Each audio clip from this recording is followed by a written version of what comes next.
lot about other types of abolition. We talk about abolishing the police. We talk about abolishing ICE. But the reality is that we're not going to be able to abolish anything without first abolishing one of the primary things that divides people, which is abolishing political parties. The focus has to be completely on abolishing political parties.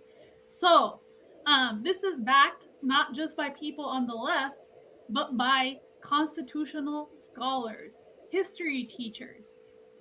This is not some kind of crazy idea. It's supported by history. It's mentioned in the Constitution, where the founders were very wary of political parties. Even back then, James Madison wrote in Federalist 10 specifically about the violence of factions. And what he talks about when he talks about the violence of factions is the danger of political parties. So I'm just going to read this one paragraph, and you guys can look it up yourself if you have the time. Read Federalist 10. That Madison, basically, he did not believe in direct democracy. He said that a pure democracy would offer no cure for the mischiefs of faction. He proposed a republic governed by the scheme of representation. Now, a lot of Democrats, they act like Republicans are fear-mongers, say things like, we are not a democracy, we are a republic.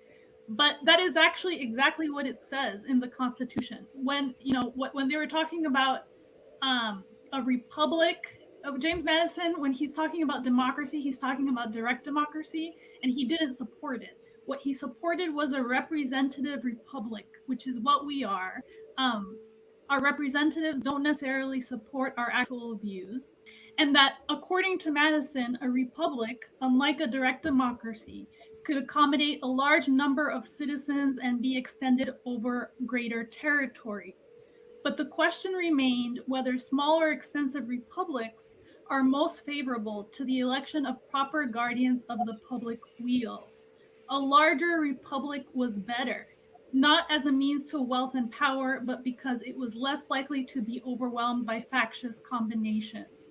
Greater size would encompass a wider variety of parties, making it less probable that a majority of the whole will have a common motive to invade the rights of other citizens, which is basically, he thinks that's a majority invading the rights of a minority. The issue with that is that even though we've grown a lot in size and influence, you have the rise of telecommunications. Basically, Madison thought that spreading over a large territory, we would have so many political parties that they would essentially cancel each other out. That's basically what he thought. He got the cancel part right. But what ended up happening instead is that with the rise of mass telecommunications, what you actually end up having is two distinct factions, two distinct political parties, and more people joining only those two sides. So basically, he was wrong about how the development of technology would affect political parties. And the person that was actually right about this was Thomas Jefferson, and he basically talks about it in what they call the anti-federalist papers, about how naturally everybody will split up into two parties.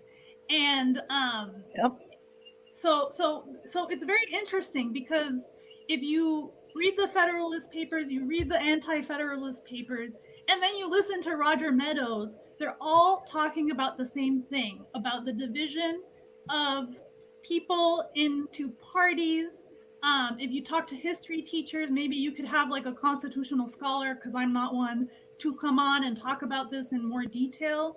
But they're all talking about the same thing. And in the anti-federalist papers specifically, they even talk about how going back to our local rights and state powers is essential to basically blocking the tyranny of a centralized government. And specifically what they even say is, I would rather be a free citizen of the state of Massachusetts than a subject of the American Empire. So a lot of this is, it's not just liberals. Conservatives talk about this with state rights.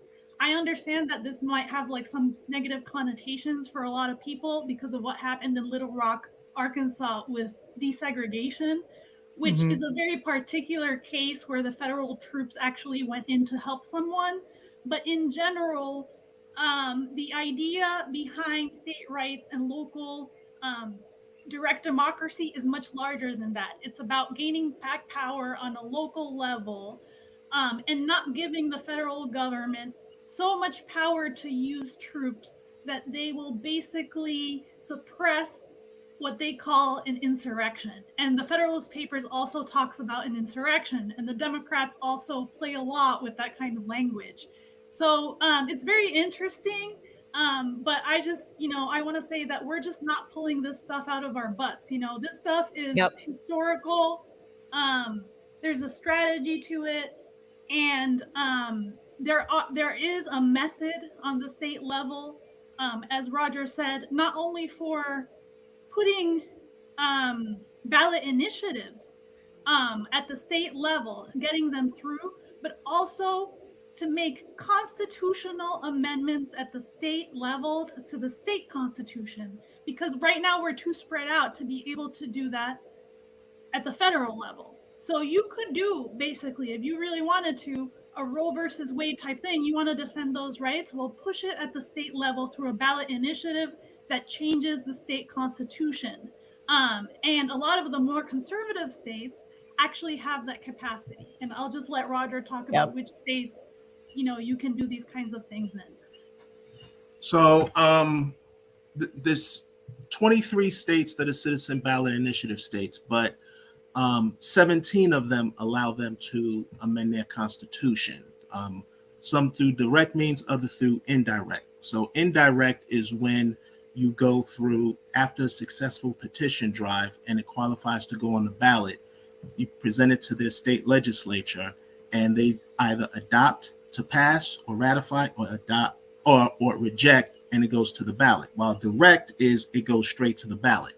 So California, Colorado, Arizona, Arkansas, Nebraska, the Dakotas, Montana, Missouri, Oklahoma, Oregon, Massachusetts, Ohio, Nevada, Michigan, Florida, and Illinois are all states that allow voters to place initiatives on the ballot to amend their state constitution. And I just want to add in really quick, this is something you guys can do yourself. This is actually direct democracy. This is not you voting to elect a politician to get into office. This is something that you can actually try to do in your state. So I'm in Massachusetts. I'm in a ballot initiative state. We have passed numerous ballot initiatives, a lot of progressive measures. So I want people to understand, when the Senate decided to vote down the $15 minimum wage, that has already passed in some of the states. And it's been done so by ballot initiatives. So you have to understand, and not just by ballot initiatives, because I think New York actually might have been one of the first ones on the East Coast to do that. But what people have to understand is, time and time again, when we look at politics on the national level, the congressmen and women and the president in DC are failing us when it comes to these progressive policies. But they are passing on the local level. And that's what people really need to understand, is that $15 minimum wage, millionaire's tax, legalizing marijuana. We've passed all those things in Massachusetts. Nevada just passed ranked choice voting. So this is why we talk about ballot initiatives so much, because a lot of people are not even aware of it. They don't realize that this is a path with direct democracy. Go ahead, Roger. Also, there will be some states that are not citizen ballot initiative states, like New York. However, New York has municipalities that are ballot initiatives.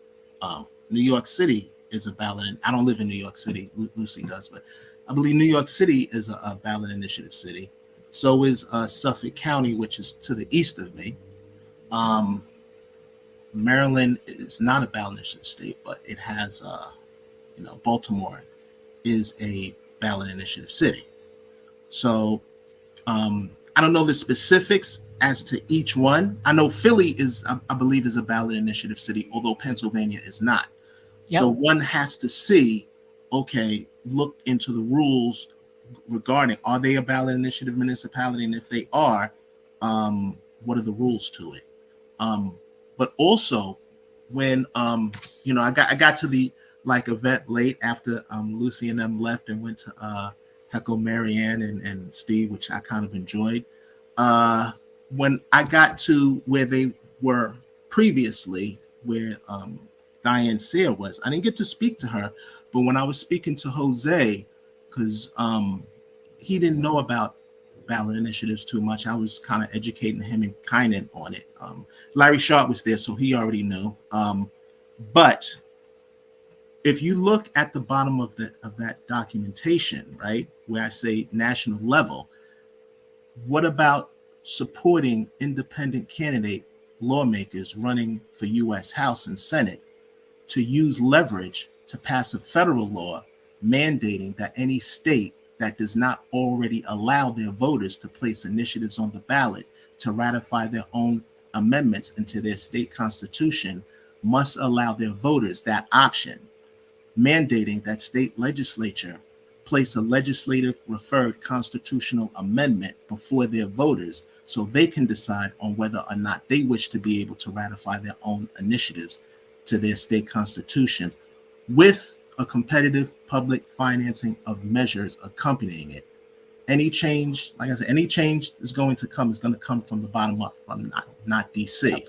So if we divide, so what I'm thinking is, if we divide their forces and resources, causing them to fight us all over the US, the enemy I'm talking about, then we have a better chance at beating them, rather than all the power focused on DC, and we're fighting this big juggernaut. You see what I'm saying? So you divide the enemy's forces, have them run out, put out that, trying to put out that fire, trying to put out that fire, trying to put out that fire. Eventually, someone's going to break through. One of us is going to break through.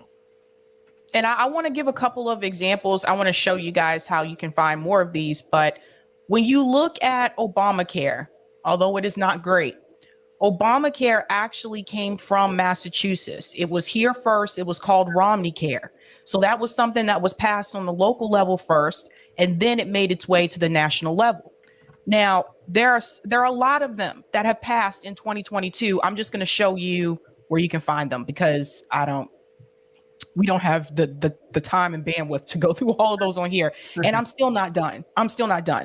On my channel, there's a playlist called Ballot Measures 2022. Each state is here where we break down what was actually on the ballot measure and what passed and what didn't pass. So you should see that on the home page, Ballot Measures 2022. And this goes all the way back to Arkansas. So I think I started with Arkansas, and we're making our way through the alphabet, basically. But if you're in one of those states and you're curious about this, you should check that out, because we don't just tell you, or I didn't just tell you like what was on the ballot and what passed. I also tell you how it works, how ballot measures work in each of those states. So Roger actually helped me with that. He did the research for that. And thank you so much for that, Roger. But the amount of time that is being spent by a lot of people who came from that Bernie movement trying to get this clear path to the White House, it is just our skills and our abilities and our resources can be used on the local level in a much better way.